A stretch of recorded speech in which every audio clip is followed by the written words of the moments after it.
Ever watched a terrifying K-pop airport mob and thought, why can't they afford some decent bodyguards? Well, they aren't bad at their jobs, they're actually doing exactly what they're paid to do. Agencies claim to hate Sasaengs, but they've figured out that an idol's safety is a massive marketing asset. The very person stalking the idol is also the agency's super consumer. The industry keeps idols just unsafe enough to keep the fans and the Sasaengs paying. So let's break down the system that turns idol trauma into a profit and why this bad K-pop security problem is a very calculated revenue strategy. Okay, so let's be real for a second. We've all seen the footage. An idol lands at the airport and it's absolute madness. Pushing, shoving, cameras in faces. It looks like a security nightmare. We usually blame incompetent staff or crazy fans, but today we're going deeper. I'm stripping away that illusion to prove that this bad security isn't an accident. Basically, the industry is weaponizing vulnerability. They want idols to stay just accessible enough to fuel your parasocial desperation. It's about a system where physical and digital boundaries are left intentionally permeable, because an idol that is in danger, it's an idol that needs protecting, and in K-pop, protection means profit. So grab your matcha, get comfy, and let's expose this side of the idol security problem. But before we go on, make sure to subscribe. I'm out here doing research and editing, so you don't have to, and I'm trying to grow this community of overthinkers, so subscribe.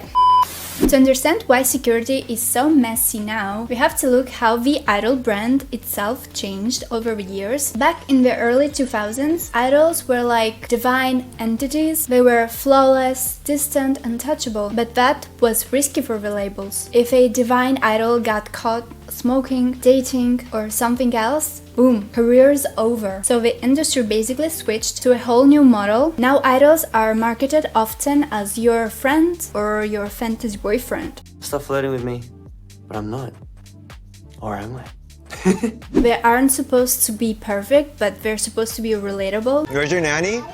I'm here. What type of songs do you guys like? What's your favorite artist? You like 21 Savage? By making the idol appear more fragile, more human, agencies create this perpetual cycle of concern, and suddenly you're not just a fan, you're a protector. And when you feel like they need you, you're much more likely to buy a subscription to Bubble or Weavers just to stay in touch with idols and to not miss out on every message they send to the fandom.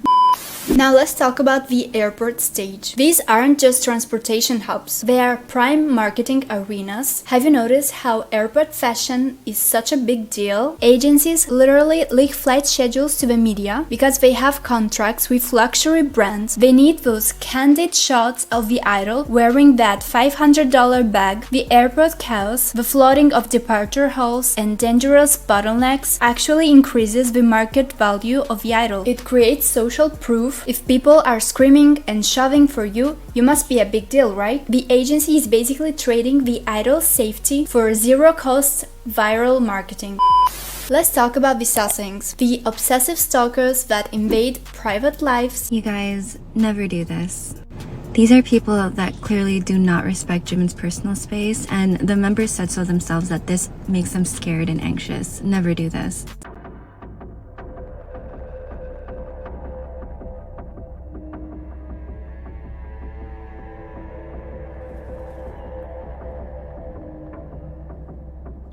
We see agencies posting these legal warnings all the time, but they rarely even prosecute them. Why? Because the Sasaengs are the ultimate consumers. They spend massive amounts of money on albums, merchandise, which suggests that companies are willing to hold back on prosecution to keep that capital flowing. It's a paradox. The agency acts like a protector to keep the general fandom happy, but leaves the door cracked open just enough to exploit the spending power of these Stalker fans.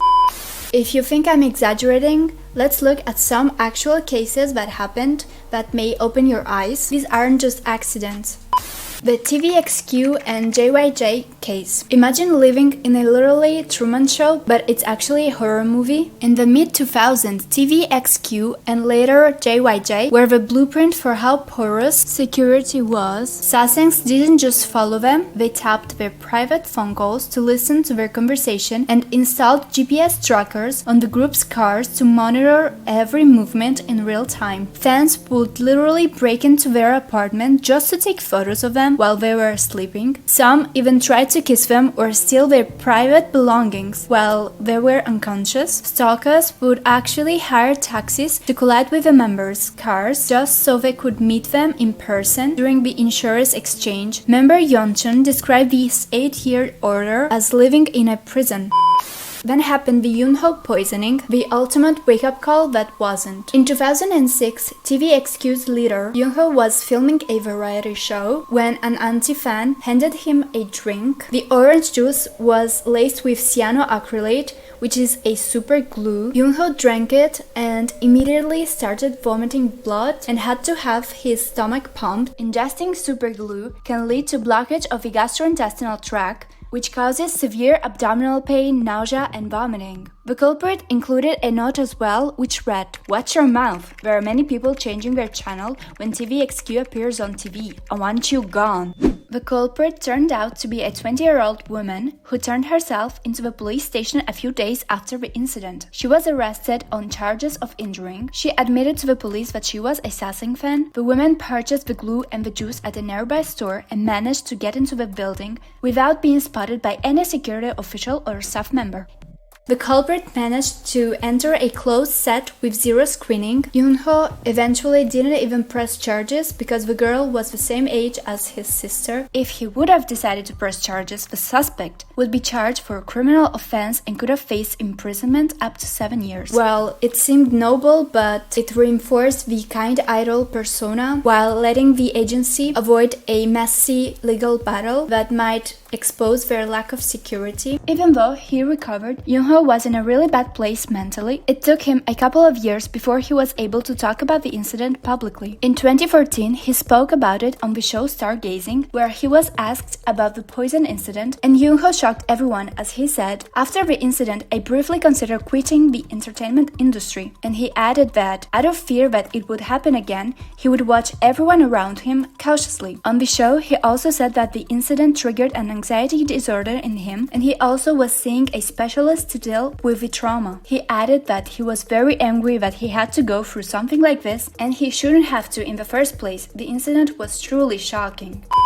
Then there was the case of Stray Kids, the dorm doorsteps incursions. This bad security moved to the IDOLS doors themselves. Lino and Seungmin between 2021 and 2022 faced multiple incursions where Sasaengs entered their residential building and waited for them right outside their dorm steps. Despite having CCTV evidence of these people on their property, JYP Entertainment was slammed by fans for just issuing repeating warnings instead of filing criminal charges. Even in 2025, Lino had his personal phone number and home address leaked online, leading to Sasaengs calling him while he was on camera visibly uncomfortable. And then there's the shocking case of a Russian Sasaeng in Korea that surfaced just a few months ago. It involves Hyunjin and a massive money fraud scheme where she scammed countless stays out of their savings. It's a total mess. It's a long and complicated story, so subscribe now to make sure you don't miss out the next video where I'll be breaking down the whole situation.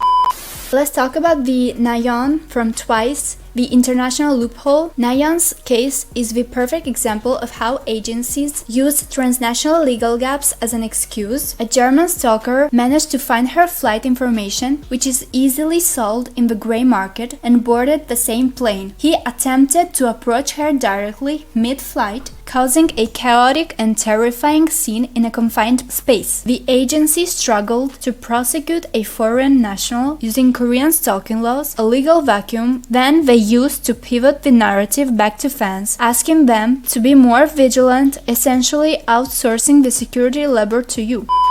The 2PM and Wonder Girls, The Blood Letters. In 2009 and 2010, fans of 2PM's Nayeon and the Wonder Girls sent letters written in menstrual blood or cut their own wrists to write messages. While objectively horrific, these incidents drove insane media traffic and reinforced the idea that these idols were desired beyond limits. It turned a safety failure into a viral testament of the idol's marketing power.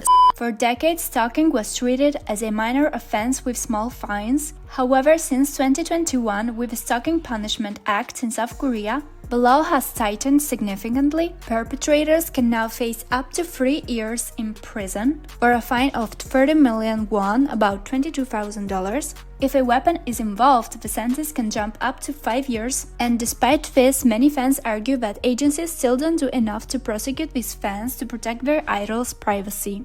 So, is there an actual solution? Some agencies are trying the virtual idols like Maeve, because you can't stalk a bunch of pixels at the airport and you can't really harass them, you know. But the problem is that K-pop runs on humanity and fragility. If they aren't real, then you don't feel the need to protect them and you don't spend as much money. For human idols, they're moving towards a 24/7 labor where idols are under a constant surveillance in streamings to keep the fans engaged, filming content. It's just the digital version of the airport catwalk, keeping them always accessible, always fragile, and always in need of your attention. So at the end of the day, we have to stop calling this incompetence. It is definitely a managed exposure, and the protector sentiment is the most valuable feeling the industry is selling. They want you to feel like your streaming, your buying, and your vigilance are the only things keeping them from falling apart. The porousness of their world is what makes them stars, but it's also what ensures they can never truly be safe. It's not a bug in the system, it is the system. So let me know your opinions on this topic. Subscribe for more, and I'll see you in the next video.